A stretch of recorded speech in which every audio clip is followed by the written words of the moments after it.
Salut, regarde ça.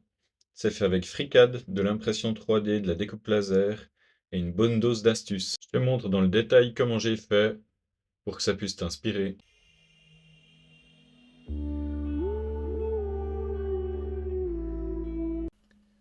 Salut, c'est Get3D. Aujourd'hui, je vous présente un projet rigolo que j'ai fait récemment, parce que j'avais un peu de temps. J'ai créé à partir du logo de mon club de sport, le CrossFit Mouratoum, une enseigne lumineuse, euh, une taille assez sympa, 450 mm par 450 mm. Alors dans cette vidéo, je vais vous montrer toutes les étapes et tous les outils que j'ai utilisés pour arriver à ce résultat. Donc on va voir comment convertir une image bitmap en image vectorielle, comment à partir de cette image vectorielle faire un 3D. On va regarder aussi rapidement comment faire un petit rendering sous Blender de ce genre-là. Donc là, il est en train de se calculer en live. Et puis, je vais vous montrer en fait toutes les étapes sous FreeCAD 1. Parce que on a installé la dernière version. Cette fois, on y est. Pour réaliser toutes les pièces de cette enseigne lumineuse.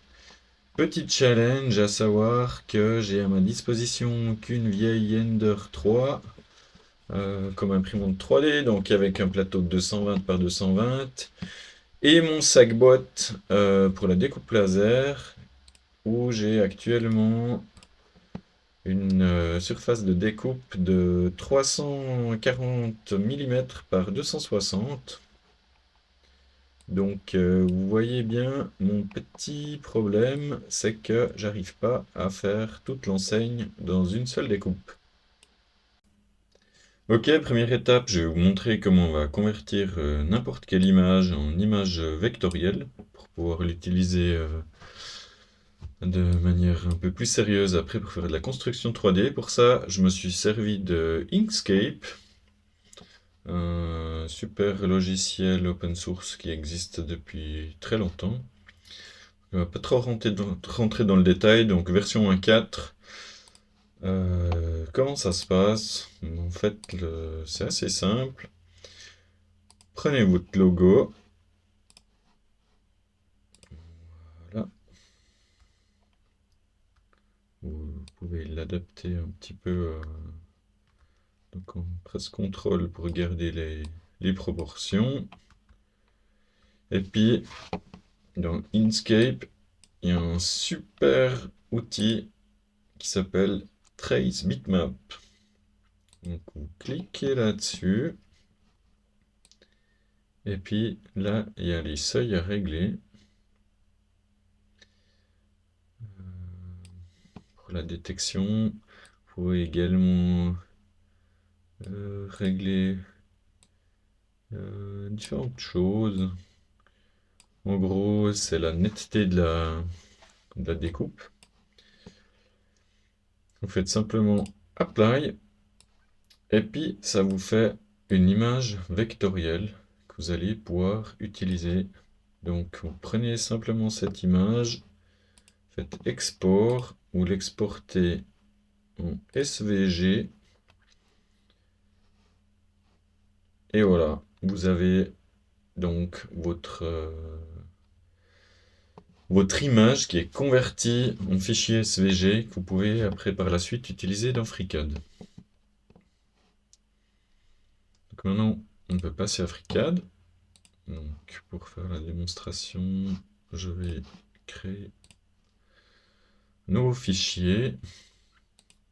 Et là, vous allez en fait pouvoir importer ce logo SVG. Vous l'importez donc comme une géométrie SVG. Et voilà, vous avez les éléments qui sont là, qui apparaissent. Et puis grâce à ça, vous allez pouvoir directement créer du 3D. Donc ça peut être aussi simple que prendre l'atelier part, une face, et l'extruder comme un solide dans la direction Z. Voilà.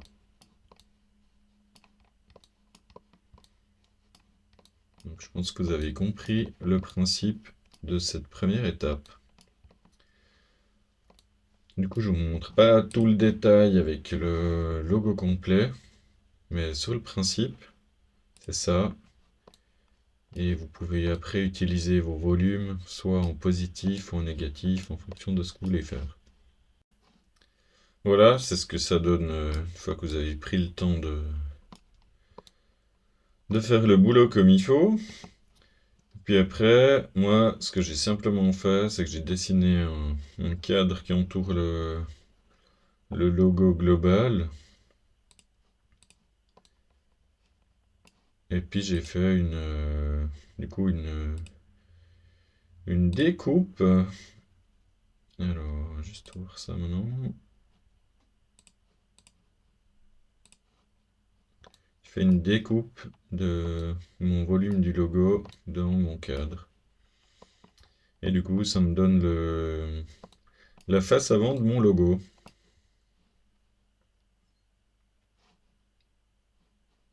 Donc je répète, c'était peut-être pas très clair. Du coup, c'est votre logo en positif. Ici, vous avez votre planche de bois, si vous voulez. Et vous faites une coupe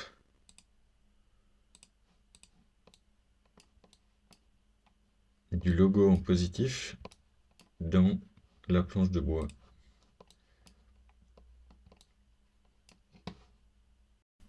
Là, on est maintenant au premier concept de l'enseigne lumineuse. Donc on a la face avant. Et derrière, j'ai fait une boîte avec, donc on viendrait mettre une bande de LED, de néon. L'idée, c'est que la lumière réfléchisse de manière diffuse sur le fond de la boîte à travers la face avant. Donc, rien de spécial à dire.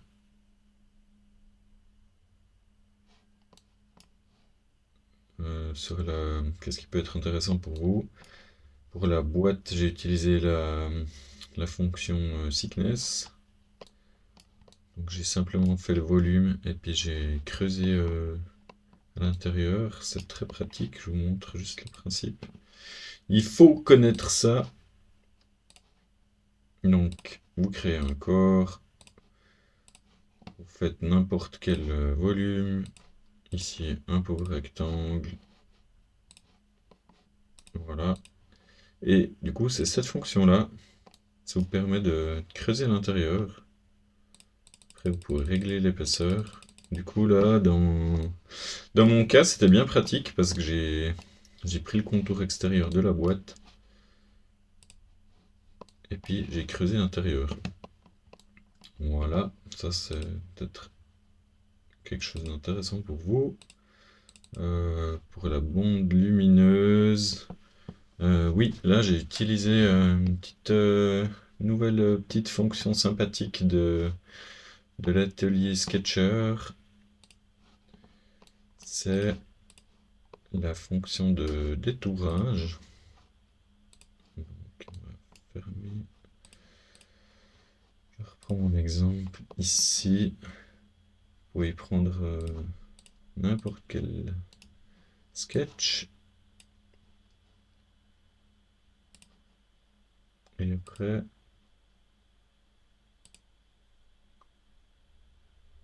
vous pouvez soit le développer ou le réduire. Du coup, c'est très pratique. Donc là, ça m'a pas fait de copie.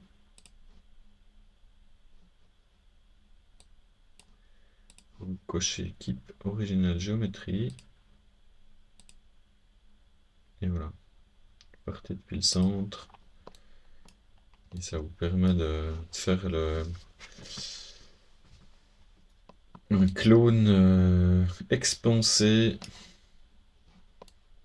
de votre profil.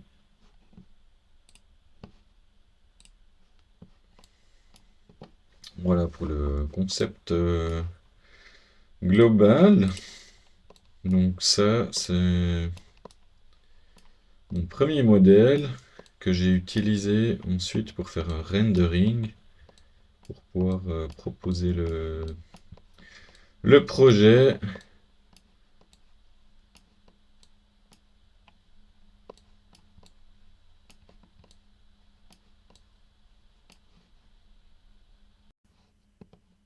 Du coup, mon premier volume conceptuel était prêt. À partir de là, je l'ai simplement exporté en STL. Donc vous faites fichier, export, voilà, STL. Pour ensuite, donc vous faites ça avec les trois pièces différentes, la face avant, le fond de la boîte et la bande de LED. Pour ensuite pouvoir importer ça dans Blender. Je ne vais pas trop rentrer dans le détail de Blender. C'est juste pour vous montrer que ben, pour faire un rendering, c'est le logiciel open source qu'il vous faut utiliser. Donc là, j'ai utilisé Blender 4.3. Donc j'ai importé mes 3D. J'ai fait un fond qui simule la paroi où on va poser le logo. Et puis après, il faut simplement configurer en fait chaque 3D avec différents matériaux, différentes couleurs. Et là, donc on passe dans le mode rendering. Alors, ça chauffe un peu au niveau de la carte graphique. Donc comme je vous disais, il faut configurer chaque matériau. Pour la paroi arrière, j'ai pris une texture pour faire un rendu bois. La face avant, on a simplement défini une couleur noire.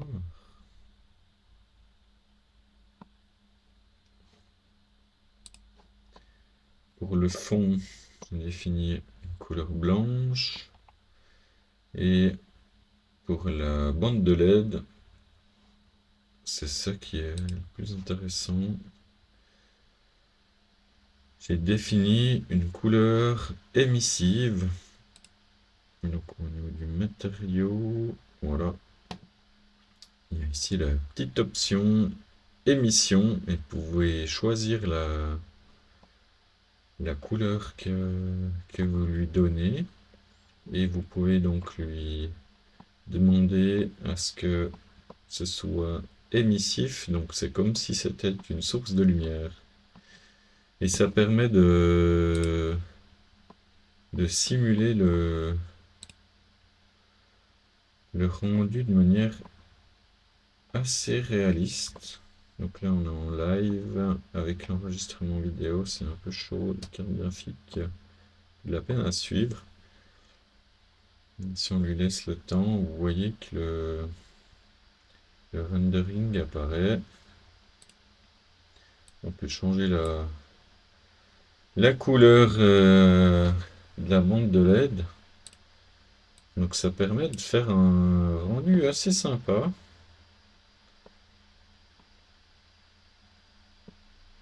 Du coup, j'ai fait mes petits renderings.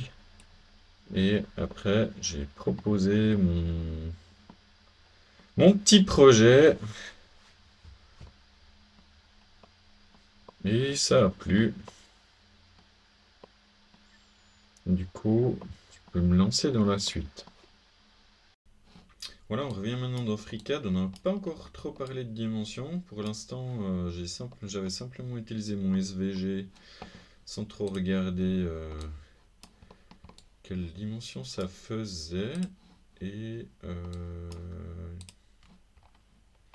alors, avec le petit. Du coup, on était sur environ 170 mm de longueur. ce qui fait un peu petit. Donc pour adapter la taille de mon logo sans trop m'embêter, j'ai utilisé les clones de l'atelier Draft. C'est aussi un outil à connaître absolument. Donc si vous prenez votre 3D,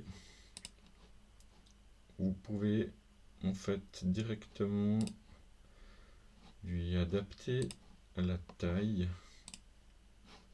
en faisant un clone. Ce petit mouton là. Puis ensuite vous pouvez adapter l'échelle de manière non uniforme en fait si vous le souhaitez. Vous pouvez tirer votre forme ici seulement en X et maintenant en Y. Donc ça te permet d'adapter la taille de votre 3D sans tout devoir refaire. Donc c'est très pratique. Donc ça on va fermer. Ça aussi. Du coup, c'est ce que j'ai fait ici. Donc on va cacher maintenant. Donc c'est le volume initial. Et vous avez ici le volume final proposé. J'ai d'ailleurs fait un petit plan avec l'atelier TechDraw pour donner une idée des dimensions du projet. Mais au final, je l'ai fait encore un petit peu plus grand. On va voir tout ça.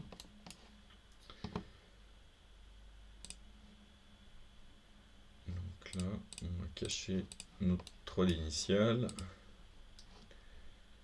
Et puis ici, je me suis amusé à faire une petite animation.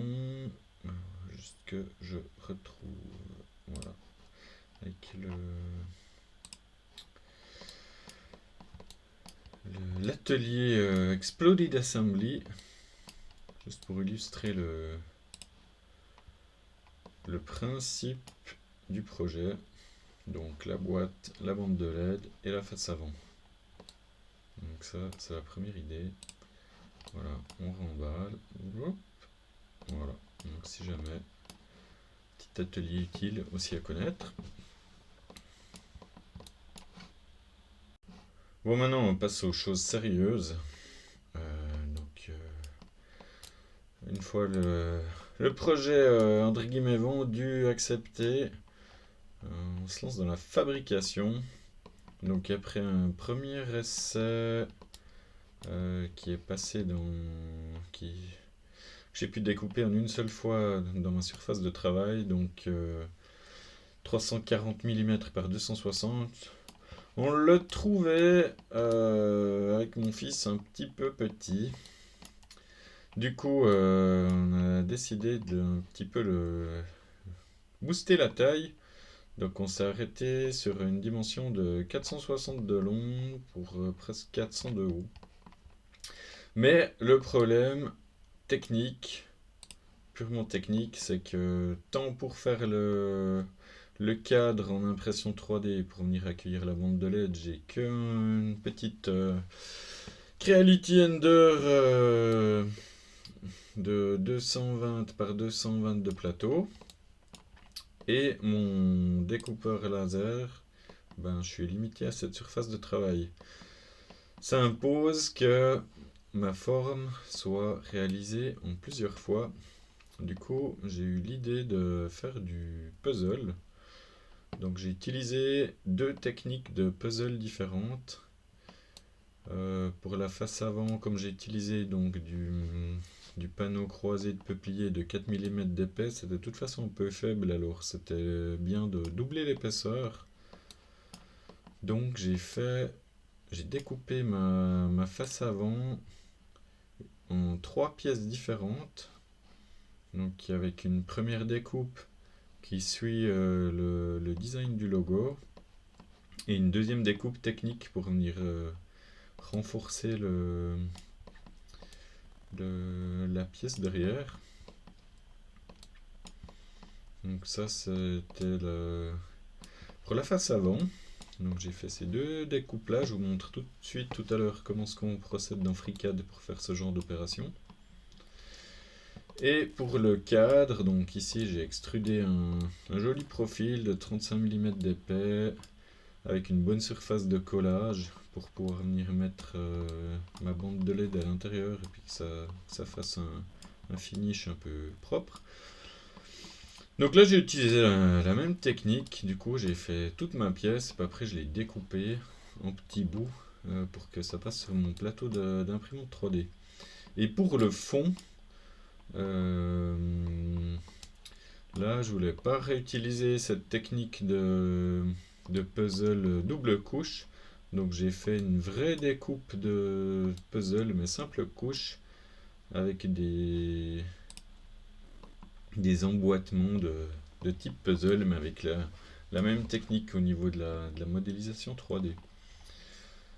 Euh, donc ça, c'était les éléments principaux. Dernier détail qui m'a chagriné un petit peu, c'est comment est-ce qu'on vient fixer l'intérieur des lettres. Après, parce que ben, vous voyez là dans le design, il n'y a pas d'attache, il n'y a rien. Donc vous pouvez faire votre découpe laser, mais après l'intérieur du A et du R, eh ben, il ne va pas tenir tout seul dans l'air. Donc en discutant avec madame, on m'a proposé de faire une pièce en plastique transparent. Donc j'ai utilisé du PET, ce qui est une très bonne idée. Ça m'a permis de venir coller en fait ma face derrière. Ça m'a permis de coller l'intérieur de ma lettre derrière la face avant avec une matière transparente. Et en venant peindre la face avant, ça permet de faire l'effet qui rend comme le design initial. Donc on revient sur le principe de la découpe. Ça c'est très utile en modélisation 3D, il faut absolument que vous connaissiez ça. Donc admettons que vous avez un volume 3D, disons n'importe quoi, un hexagone là, hop, on y fait prendre du volume, et puis après, ok, après on extrude encore une autre face, je sais pas, c'est long. On rajoute un petit rayon. Voilà. Donc, si vous vous trouvez dans la même problématique que moi, vous devez réaliser cette pièce mais que votre machine est trop petite. Du coup, vous voulez la faire en deux pièces. Il y a une super technique qui consiste à découper la pièce comme avec un emporte-pièce quand on fait des petits biscuits. Donc quand ça marche, alors vous pouvez découper, vous faites simplement une esquisse, une autre esquisse qui suit le tracé de votre découpe. Donc là j'ai fait ça de manière pas très intelligente, on va faire ça comme ça. Donc là en filaire, on voit par où on passe. Et après, dans l'atelier part, en fait, vous allez extruder le trait.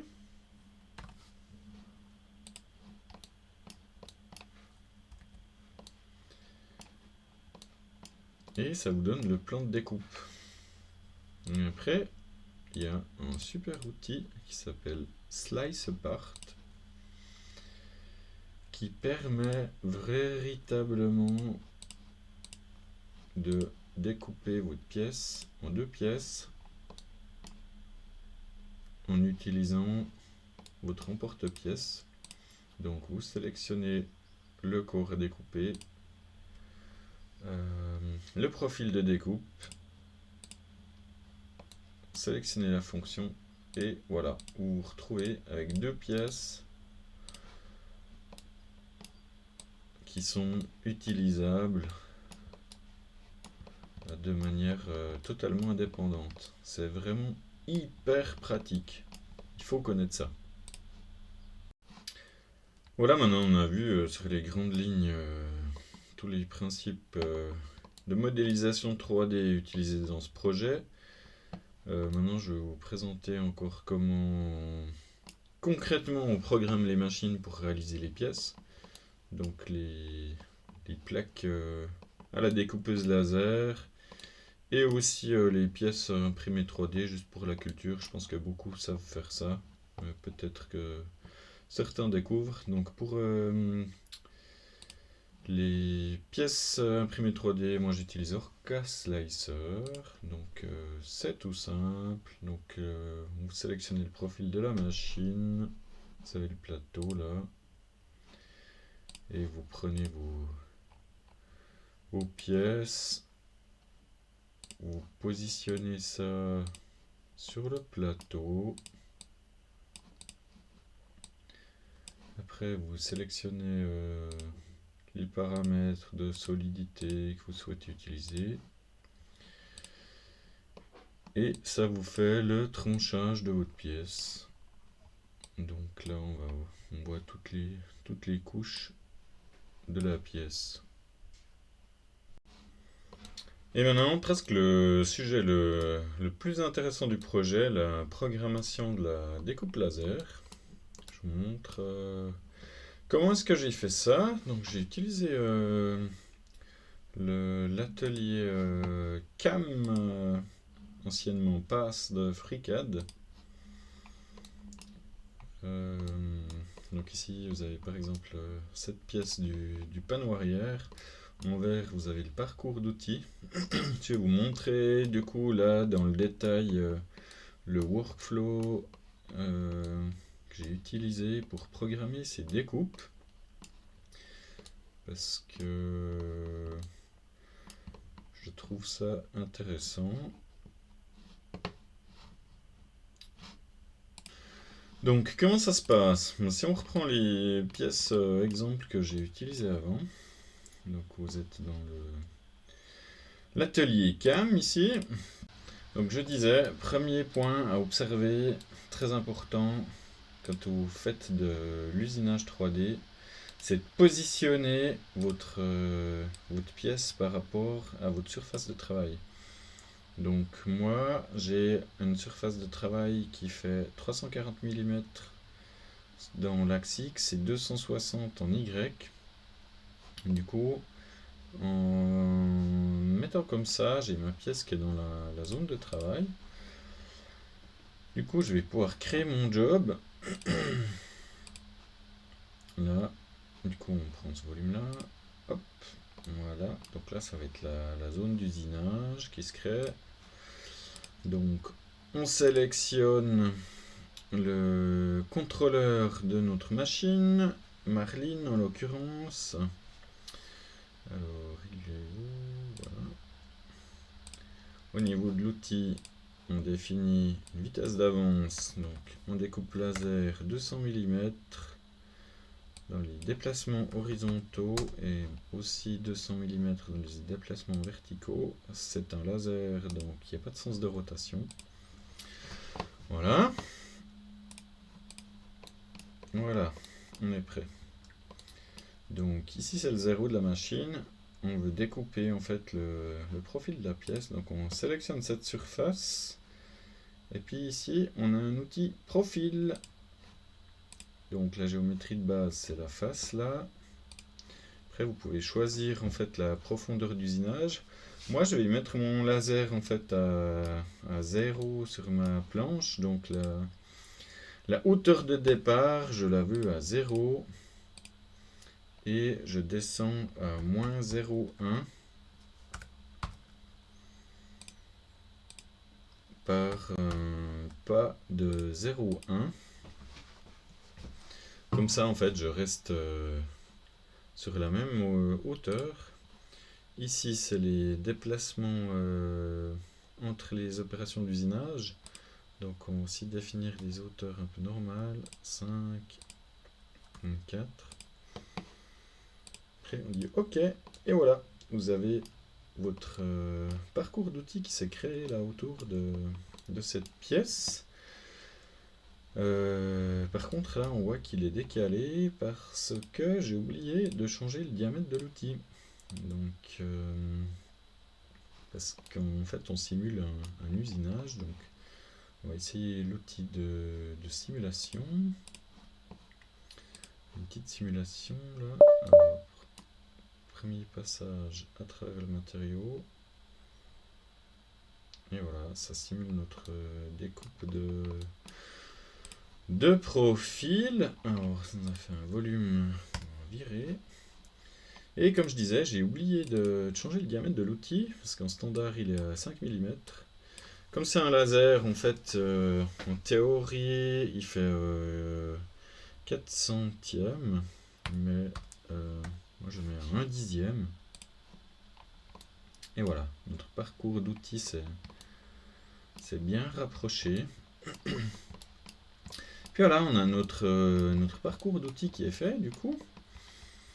Alors, donc là, on sélectionne le programme d'usinage. Puis ici, avec cette icône-là, on peut aller chercher le programme. Donc là, vous avez les déplacements de votre CNC qui programme la découpe de votre pièce. Donc moi, ce que je fais, c'est que je récupère ce code et puis je le retravaille un tout petit peu. J'ai quelques petites commandes custom. Donc je rajoute, pour l'instant sur le sac-bot, j'ai pas mis d'interrupteur de fin de course. Donc je positionne mon outil en fait au point 0. Et avec la commande G92, je définis le 0 comme étant le point de départ de l'usinage. Donc ça, je le rajoute manuellement après coup. Et pour activer le laser, en fait, la petite tête laser que j'utilise est pilotée par un PWM. Donc, en fait, je peux simplement prendre une sortie ventilateur de la carte. Donc c'est une carte de pilotage d'imprimante 3D classique. Donc en prenant la sortie d'un ventilateur, en fait, on peut directement, on a un signal PWM qui sort là. Donc c'est avec cette commande, je l'active. Donc c'est M106P0 S200. Donc on peut régler l'intensité en fait de 0 à 255.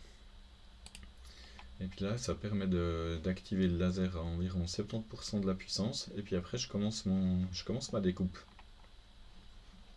Et puis à la fin de la découpe, je stoppe le laser. Et voilà. Donc là, c'est un exemple d'opération assez simple.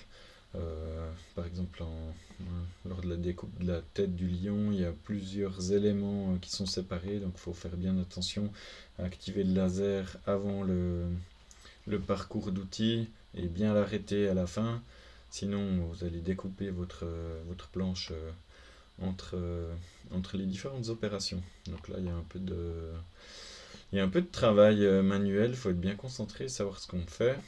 Si jamais vous êtes un peu perdu et pas sûr, il y a des petits simulateurs online, par exemple NCViewer, qui permettent de vérifier vos parcours d'outils après. Ça permet des fois de débugger des petites erreurs.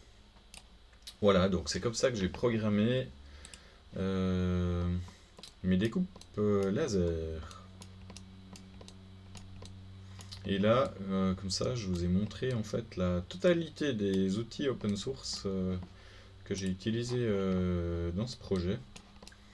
Donc, si on résume maintenant, on a fait à partir d'une image, on a fait une image vectorielle. À partir de cette image vectorielle, on a fait une première pièce 3D. Cette pièce 3D, on a adapté sa dimension aux dimensions finales souhaitées dans la vie réelle. Comme on était trop grand par rapport aux outils utilisés, on a usé d'astuces pour réaliser les pièces en sous-pièces, donc en faisant un peu du puzzle.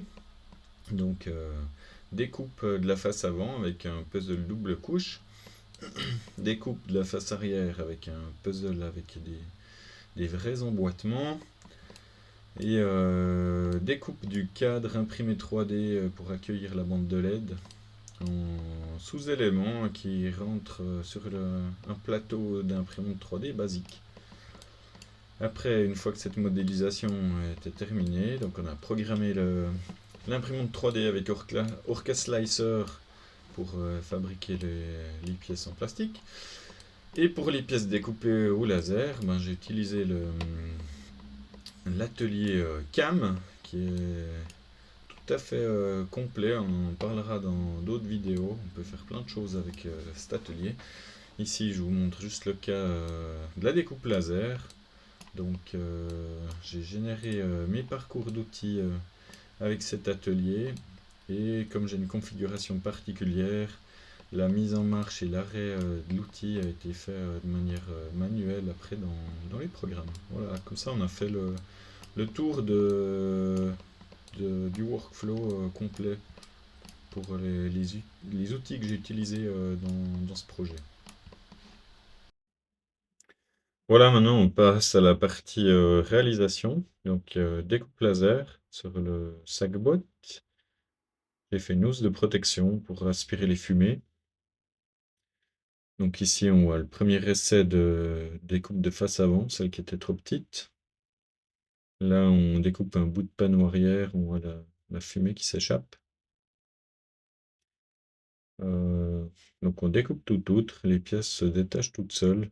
Donc on passe à travers les 4,5 mm de panneaux sans problème. Ça se détache tout seul. De temps en temps sur la face arrière, il faut donner juste un petit coup de cutter pour couper les dernières fibres. Mais de manière générale, ça, il n'y a vraiment pas de problème.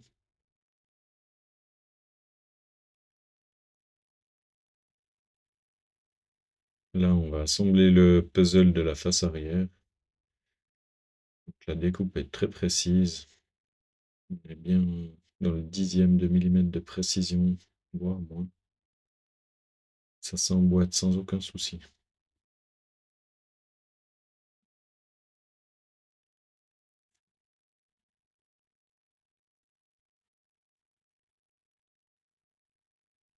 Voilà.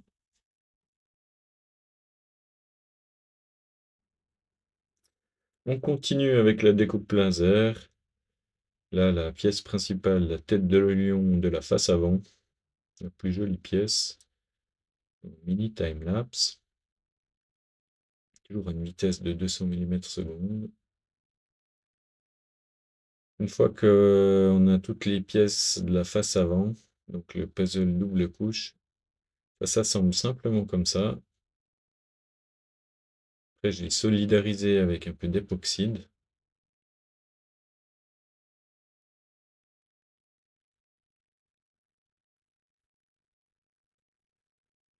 Ensuite, je suis venu coller le cadre à l'arrière,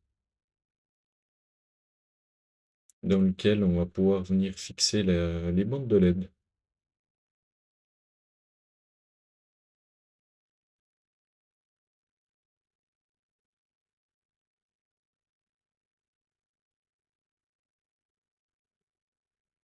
Voilà, l'étape de collage.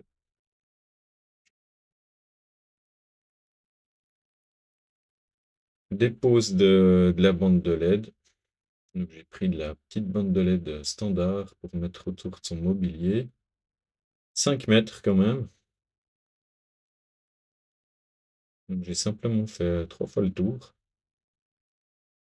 C'est pas exagéré, ça permet d'avoir une bonne intensité. Le fond est peint ensuite avec du blanc émissif, donc ça renvoie bien la lumière. Mais c'est quand même important d'avoir suffisamment de lumen si on veut un un bon côté lumineux.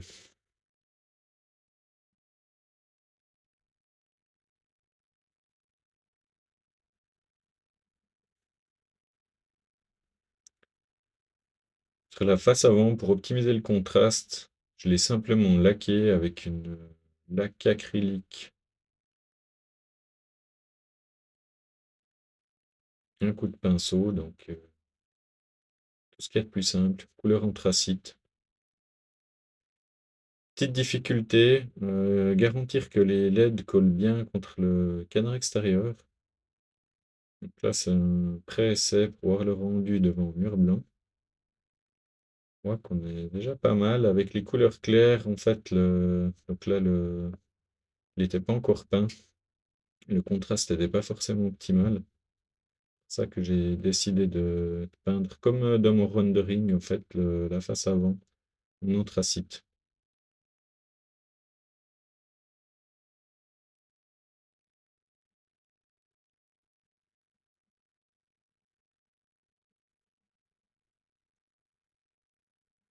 Et c'est de l'insertion du fond. Donc, les dimensions jouent bien, ils rentrent bien. Je l'ai fait avec un retrait de 8 millimètres au rayon.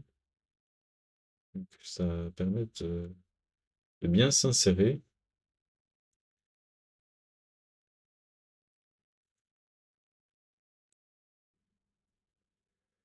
Pour le fond, j'ai fait comme pour la face avant, j'ai utilisé de l'époxyde. Et pour maintenir les LED, donc j'ai utilisé de la grille d'aluminium que j'ai déposé tout le long du fond. Je l'ai fixé d'abord avec des agrafes et après j'ai encore rajouté une couche de colle à chaud en bas avec une double fonction, à la fois tenir la grille et aussi protéger la partie coupante parce que la grille coupée là c'est coupant comme du barbelé, c'est pas très agréable pour les mains. Alors sur le produit fini c'est pas grave mais quand vous faites l'assemblage c'est un peu désagréable.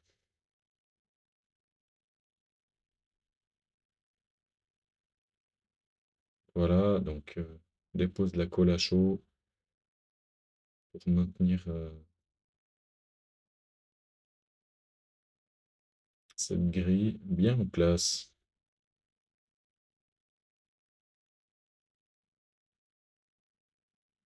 Voilà, comme ça on se coupe pas.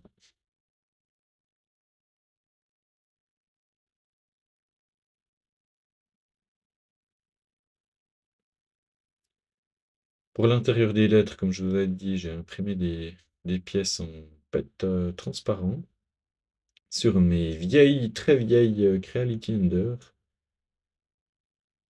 qui ont 7 ans maintenant, mais qui fonctionnent encore. Beaucoup de gens se plaignent de ces machines, mais j'arrive encore à en tirer parti. Elles sont là, elles marchent, donc je continue de les faire tourner.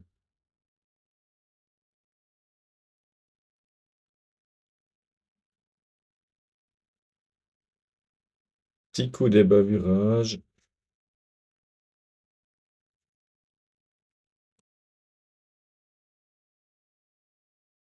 coloriage de la face avant. Donc d'abord un petit coup de marqueur et après j'ai remis un coup de lac acrylique. Ensuite, j'ai à nouveau collé les pièces avec de l'époxyde, bien en place. Ça, c'était bien positionné.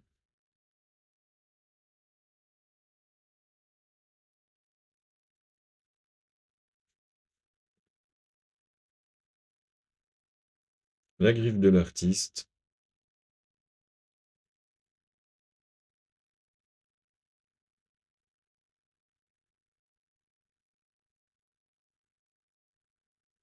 Et voilà, maintenant, fermeture du fond avec la grille qui permet de garantir que les LED vont pas retomber bêtement par la suite. Voilà le résultat final. Varier la couleur, c'est assez sympa. Dites-moi celle que vous préférez. Moi, je dois dire que je les aime bien toutes. Petite préférence pour le bleu quand même. T'as aimé ce contenu? Alors abonne-toi, like, partage, commente, je suis très curieux d'avoir ton feedback.